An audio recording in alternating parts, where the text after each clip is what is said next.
You're invited to imagine what's next. What the next view you wake up to will be. Where your next adventures will start from.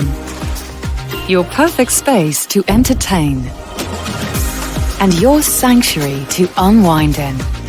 As you begin to imagine your new place, we'll be here to help you find it. Because nothing compares to what's next. Sotheby'sRealty.com.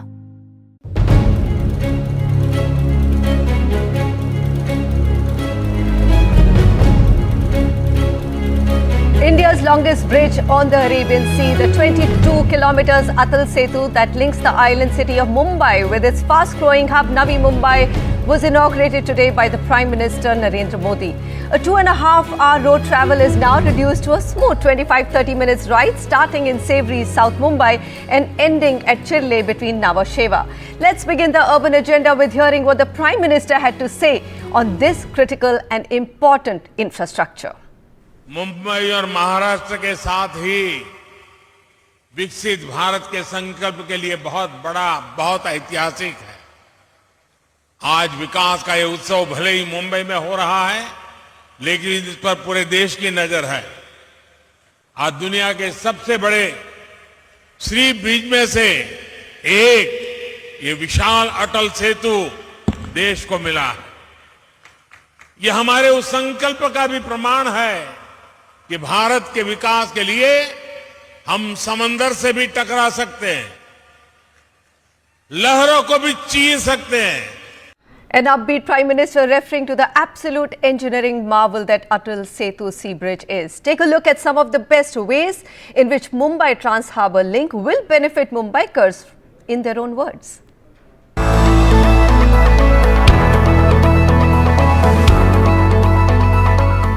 India's longest sea bridge, the Mumbai Trans Harbour Link, is now open for business. This 22-kilometer long steel-cum-concrete bridge connecting Mumbai with its satellite city, Navi Mumbai, is touted to be a game-changer for the financial capital.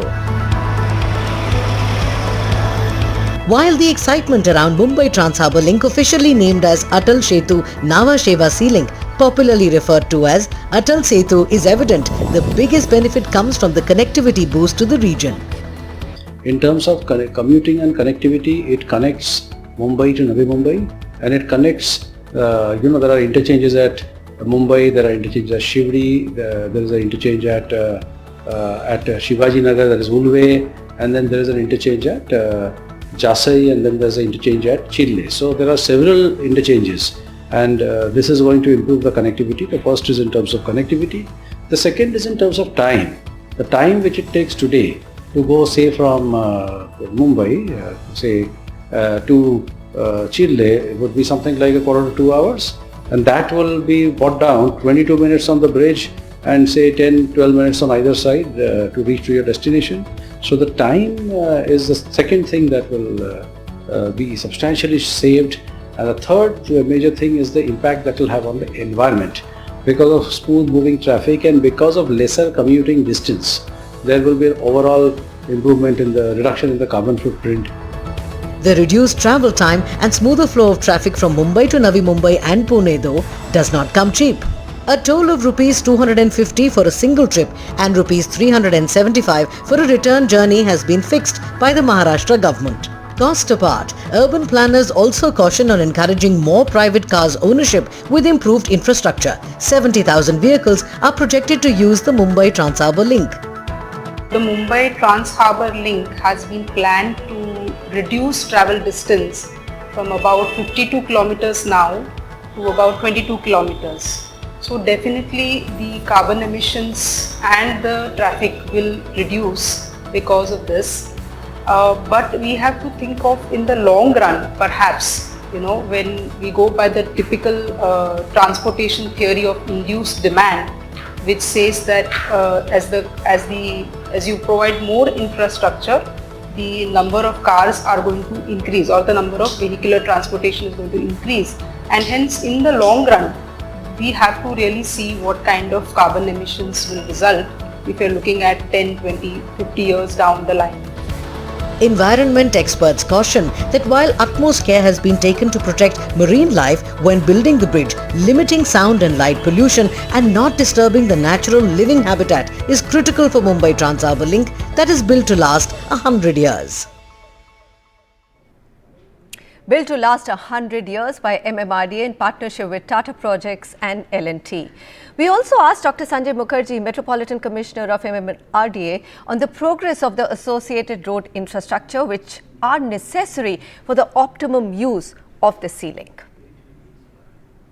Well, the Sewri-Nhava connector is now in the advanced stage, and we expect that the project will be completed sometime within the next year or so. So that is the position. And as that happens, Worli will be connected to Shivdi and thereby to the Mumbai Trans Harbour Link. So that is one. In addition to that, all the other projects, like the two coastal roads of which are being constructed by CITCO, the Mumbai Coastal Road, which is being constructed by the Mumbai Municipal Corporation, and all such projects are in various stages of completion. Even MMRDA is planning a connectivity which will be connecting the MTHL to the Mumbai-Pune Expressway, and that work will start shortly and will be completed in the next 2 years. So yes, in the coming days, more projects will be fructified and the connectivity will improve drastically. All right, with MTH opening up, how do you really foresee the shift of population between Mumbai and Navi Mumbai? Because Mumbai has actually become unaffordable for many people to own a home in. Dr. Mukherjee. Yeah, there will definitely be a shift of population from Mumbai to the Navi Mumbai side, and now you can live at Panvel and you can come down to Mumbai and work in Mumbai. So definitely there will be a shift. And anticipating this, MMRDA has also proposed a new town development authority.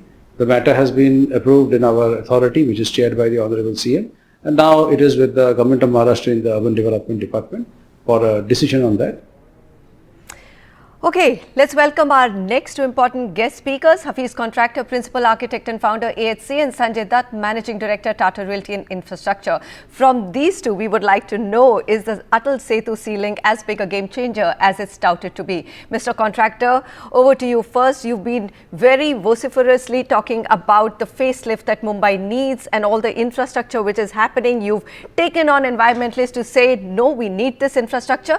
What's your first reaction? I think I'm very, very happy that in the last, with this government, the amount of infrastructure projects that are coming to a reality.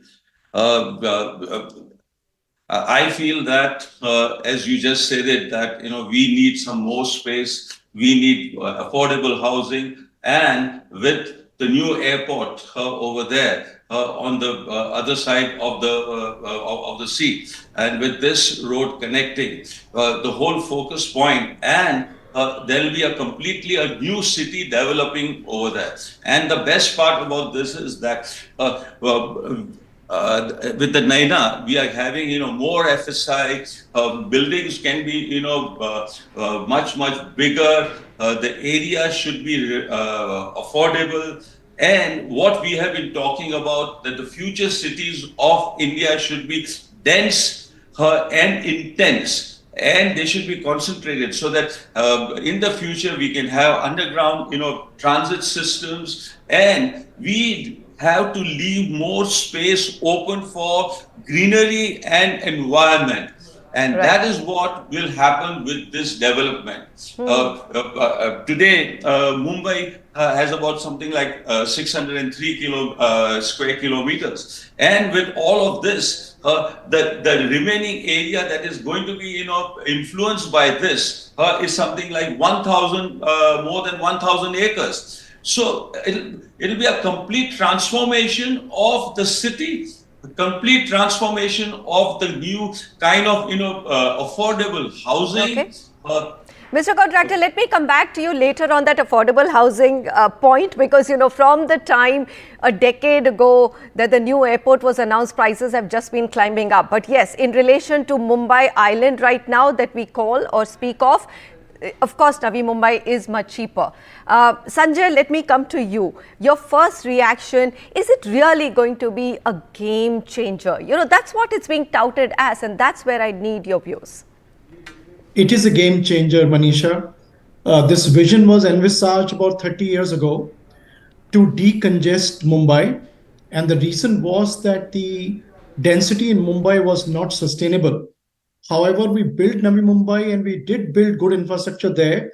We would never provided social infrastructure and the connectivity to the main island.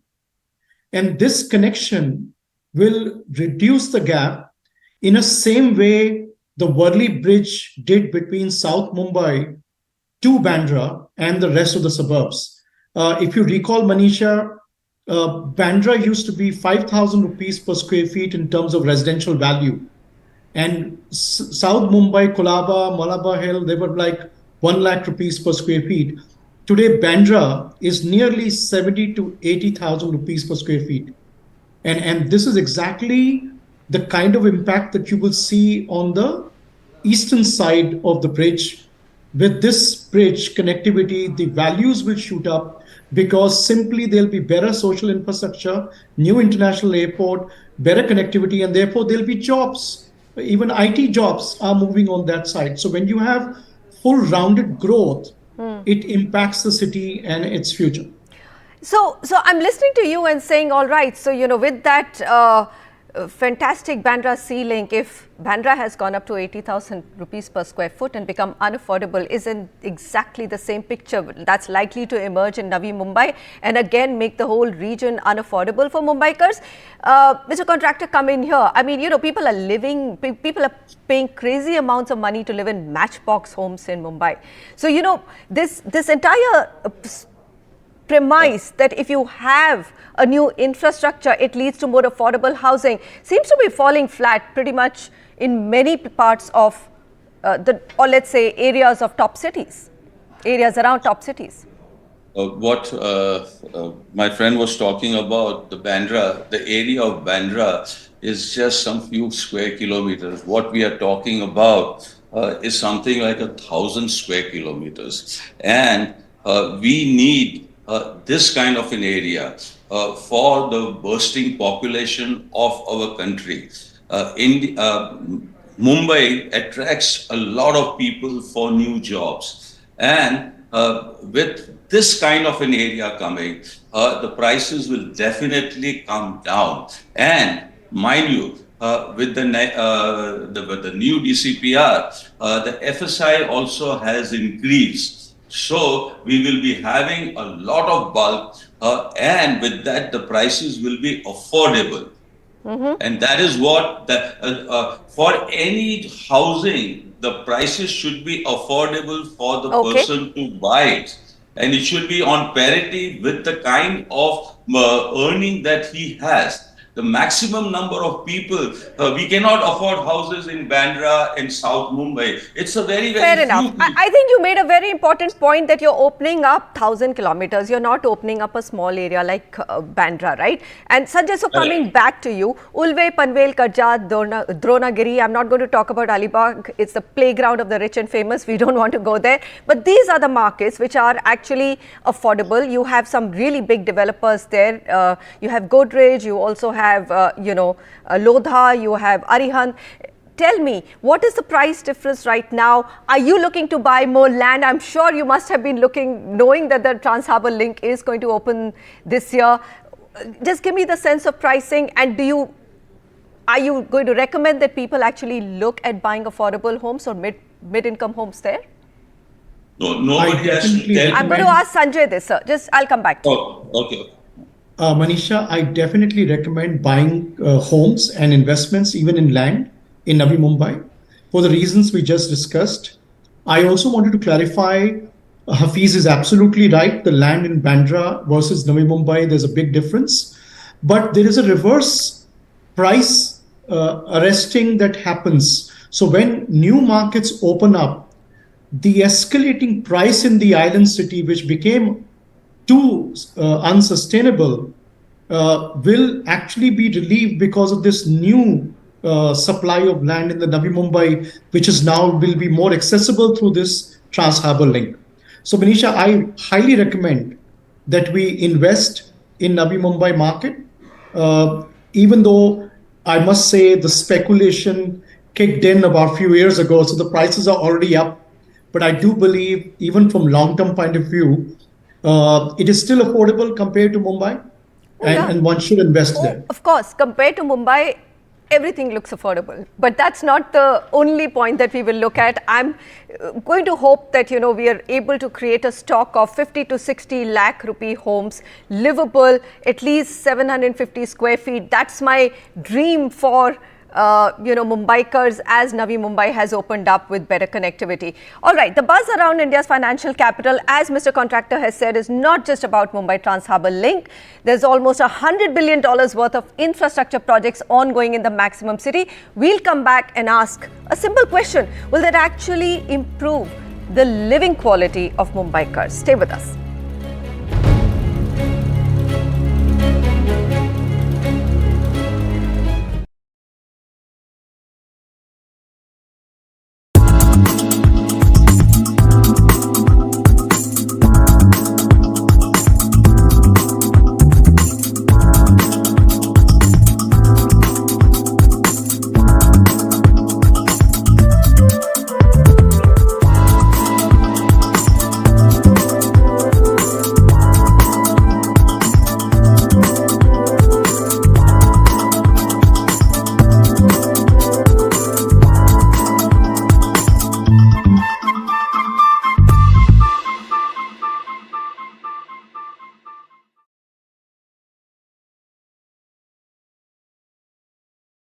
You're invited to imagine what's next.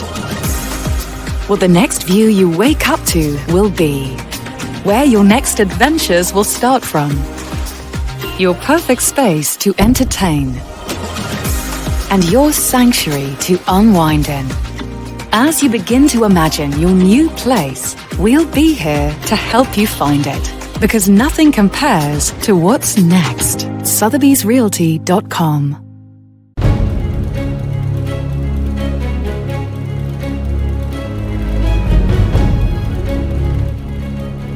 You're watching the Urban Agenda, and the focus today is the makeover of Mumbai with the inauguration of India's longest sea bridge, the Mumbai Trans Harbour Link, named as Atal Setu. It is estimated that India's financial capital, home to 23 million people, will complete $10 billion worth in projects over the next 18 months and projects worth an additional $60 billion over the next 3 to 7 years. Now, some of the key projects that will get completed will come up on your screen, and we will get back to a conversation with the two important stakeholders, Hafeez Contractor, India's best-known name in urban architecture, and Sanjay Dutt of Tata Realty and Infrastructure.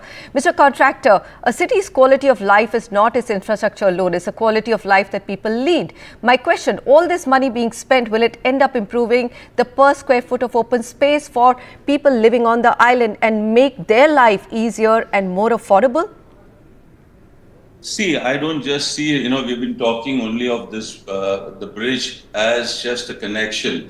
It's just not the connection. It will make your city circumference, much, much larger. Imagine if you're living in New Bombay and coming to Bombay, and with the New Bombay having the new airport, it has the sea terminal, it has a large railway terminal. And from there, if you take that airport and draw, say, 10 kilometers, you could be going, to the Matharan, hills, and the whole area gets opened up. There are new ways of living. You could be living, in a golf resort. You could be living in a high rise. You'll be giving different kinds of housing options. And that is what is the most important thing. Previously, the population of Mumbai, 1.7 crore, and the area, and if you deduct all the remaining spaces, what is left for the individual to have housing? Mr. Contractor, I agree with you completely. So here's my reverse question to you. If you're decongesting Mumbai, do you really believe that actually prices will come down in the island city? Though now people are saying stop calling it an island city. It's no longer an island city after the Trans Harbour Link is in place. No, I don't think that, even the prices are not going to go down in the island city. Let's be very, very clear. If the amount of product that comes out and if it gets stagnated also, or if it remains round about the existing pricing also, with considering inflation and everything, it is the prices are going down. Okay. But here, we will be giving possibilities. We will be opening up a new city without any slums, because we are going to have different kind of sizes. Right. We are going to have, we must think about new India without any slums, social housing, high-end housing, affluent housing. We must think about all that. And now that's possible, according to you. You've Yes. always Yes. also spoken Yes. about earlier on the urban agenda that we need to decongest our main cities and take our population out. I think this is a clear example of it being possible in Mumbai. Sanjay, concluding statement from you. Right now we push everything in the island city under the carpet, sugarcoating it with that indomitable spirit of Mumbaikars, be it matchbox homes, the slums, long tedious commutes, high cost of living. In 10 years, do you believe that this will change substantially? Honest answer, I'm going to hold you to it in 10 years.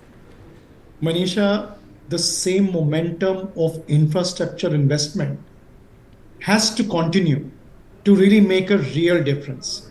What we have done today is a catch-up what was required to be done maybe 10, 15 years ago. So I'm not taking away the credit from the political and the bureaucrats who've really done a fantastic job here. But I think as the city grows, as more growth comes to Navi Mumbai, a continuous effort to decongest the landing points and the exit points. Because right now this infrastructure is brilliant, but is the infrastructure after landing in Navi Mumbai as robust once Right. the traffic grows? It's a question that we all have in mind. And you look at BKC today, Manisha. So are you saying, okay, unfortunately we've run out of time, Sanjay. So what I'm hearing is that despite all the spends and all the projects which have been announced, you feel that it still may not be enough for the growth that Mumbai might see. All right, we'll have to wrap out here, unfortunately, but you've opened another window for discussion, Mr. Contractor. I think you've always made that point, decongest cities, and this is a great example of how we can. Thank you so much for joining me on our today's special. Mumbai's makeover will make perfect sense when it translates to affordable homes, smooth traffic, better air quality, more open spaces, amongst other things. And hopefully, in the next 7 to 10 years, that transformation should make India's financial capital as one of the most desirable cities to live in across the globe. Fingers crossed on that, and goodbye. Thanks so much for watching.